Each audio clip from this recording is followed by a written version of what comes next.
The Japanese economy, a Keynesian socialist paradise of out-of-control government spending and a massive state. A bloated bureaucracy wasting taxpayers' money every day, and with crippling, overwhelming, stunning public debt levels. Right? Wrong.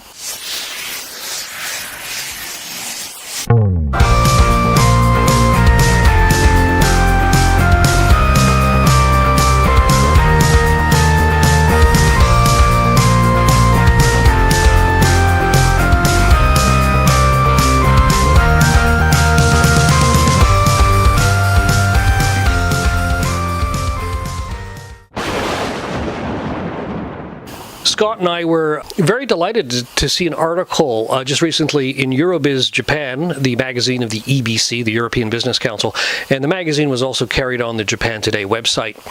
And it basically, Scott, can you tell us the premise of the article, please, in a nutshell?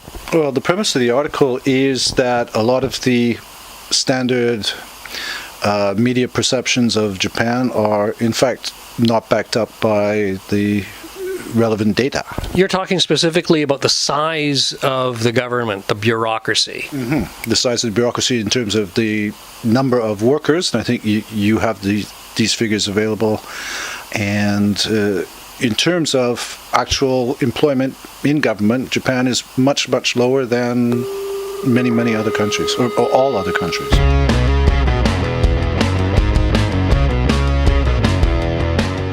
Yeah, it's one of the lowest, or if not the lowest, of the developed countries. And when you say workers, we're talking about bureaucrats. Yeah. So the writer looked at the number of bureaucrats per person and found it Japan to be extremely low.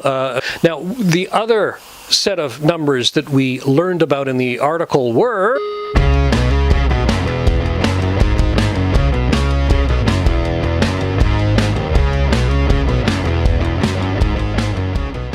Now, this is quite extraordinary because, there is this common perception that Japan is, the state is sort of huge and bloated and expensive and out of control, and hence Japan has the famous 240% debt to GDP. I was going to say GDP. But of course, this article, sheds a whole new light on that idea and makes a very convincing argument by citing real numbers that Japan's state apparatus is actually very small compared to its other developed nation counterparts. Okay, which of course raises the question, if that's the case, then why is the debt to GDP, I can't say it either, debt to GDP ratio so high? What is going on here? And one very important, I think the two most important points, and one that he makes in the article, is that the actual overall tax burden in Japan is extremely low. And that's good news for individuals like us. Yeah, but it's bad news for individuals who like to panic over the unsustainable debt levels.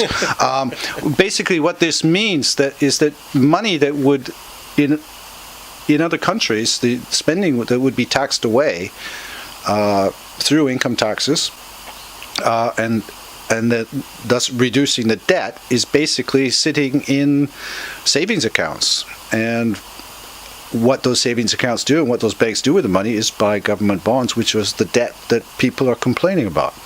It's a circular. I was going to say it comes full circle, right? It comes full circle. That's what I was going to say. And I was thinking of another aspect of that. Of course, one of the reasons that you have taxation, because another myth is that taxation is exclusively used to raise revenues to pay off your debt.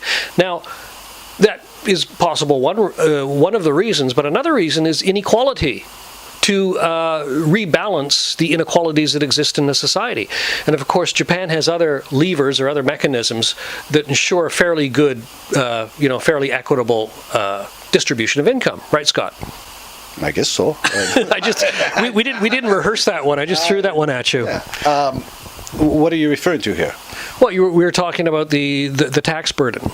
So Japan does not really have to impose so many taxes so extensively when it has already achieved certain income distribution targets already. That was my thinking. Okay. Now, the second part of what possible explanation that was pointed out to me by somebody who's like I'm in contact with on Twitter is that this debt is not a function of running the government. And what we are told constantly is Japan faces this demographic crisis. Who's going to pay all the pensions, right? Oh, well, we're going to have to cut pensions. We're going to have to raise the retirement age. They are cutting pensions. Well, I should say that they're actually raising contributions, but that's all political, really. Well, it's not based on economic principles. We're going to get into that whole pension topic another time, I believe. But the idea that we need old people working longer and all this stuff. And, okay, the reality, as was pointed out by somebody else to me on Twitter, was that what we're seeing is the effect of stimulus spending, which is basically inefficient and ineffective. And that Japan has for 20 years been pumping out the stimulus money. Now, your standard anti-government type will use that as evidence. See, Japan proves stimulus spending does not work. Well, so when you give money to a construction company, and the construction company then paves the coastline, you're giving people money to go out and pour concrete on a beach. Sure, that gives you a little boost of GDP. But it doesn't create any kind of income generating, income flow, cash flow generating economic activity. Well, so certainly, the construction company would have employees who it pays. Sure, it has an initial effect, and the employees get paid. But you're not getting any kind of long-term economic activity.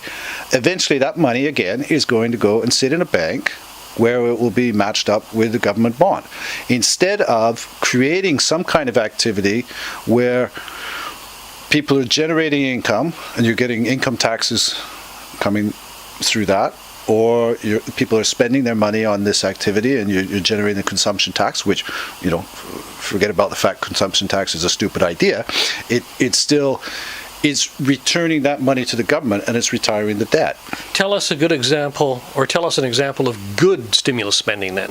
We know what the bad example is. Well, good stimulus spending would be giving money to people who are so poor they can't save any money, and then they will go out and spend it. But you can't do that for ideological reasons. No, you can't do that for ideological reasons, and you can't pay people to do make work projects, because of course they will be doing this activity will be useless, of no economic value, when of course a huge percent of the jobs created by the private sector are themselves completely useless. Yeah, and I've heard a few of them myself. And a lot of these jobs, like we're going to talk about the pensions, the people who run, for example, the Japanese government pension accounts, you could pay them the same money, just pay them the same salary, tell them to stay home, and just don't do anything, and nobody would notice the difference. Their jobs, their function is completely irrelevant. And again, the things, another line we always hear is, Japan, we must increase the productivity. Well, a lot of people, like, one individual whose name we won't say, but well-known economic analyst, his productivity is zero. Right? He produces nothing except showing up in the office, and many other people like that, and collecting their salary. And then they go lecturing people on you have to work harder, and old people have to work in the convenience until they're 80 years old. Yeah. It's nuts. As far as the pensions go, you recommended that the money go to low-income people. Certainly paying more generous state pensions is a way of achieving that, that's right? one way to do it. And we always go on to think about Henry Ford. Henry Ford understood all this. If you're a businessman, the last thing you want is for people to be being paid less than the point where they start saving. We're going to do a separate episode on Henry Ford, I think. Okay, but so let's not delve too far into that. But, right? Okay, well let's go on. But you know, who says I don't want my customers to have money? That's the way to build my business. And this goes in. If you follow, I don't know if you've checked, but Nick Hanauer, big business guy in the States, and he's making a lot of these same points, and basically saying we're not fighting. Yeah. We're not fighting about capitalism or socialism. Our problem is our capitalist system is broken. He's the millionaire who says he doesn't really spend nearly as much money if the same amount of money were given to middle class people. He's the guy, right? Yeah. Yeah, and because he's understanding that capitalism is about creating an income flow. I was gonna ask you about the pensions, right? Yeah. Because once the pension funds run out, how is Japan going to pay those pensions, Scott? They're going to type the numbers into the computer and put them into people's account. But no one seems to understand that, right? Everyone says that the amount of pension the government can pay, the state pension that is constrained by how much money you have in those accounts which you collect from people paying these pension premiums. Isn't that one of the great grand myths out there? Sure, one of many. But as I always say, it's a big one. Yeah, but the global community, August 15th, 1971, had a major frontal lobotomy. Here we go. Yeah, back to 1971 and Richard Nixon and Richard Nixon is the cause of all problems in the world. Yeah, you'll have to see previous episodes to understand what Scott's on about there. Now, the other aspect of the article by Dan Slater that we started talking about was that despite these, what he called low inputs, Japan gets very high outputs. And what he's talking about is that Japan scores extremely highly in the top 5, top 10 in terms of social development. You know, we're talking about things like life expectancy, infant mortality, safety, cleanliness. That's right, Jeff. And they're getting these results at a much lower cost. Well, Scott, I think that wraps it up for this week. Thanks very much for being with us, or with me, I guess, or with our audience. See you next time. Okay, see you then.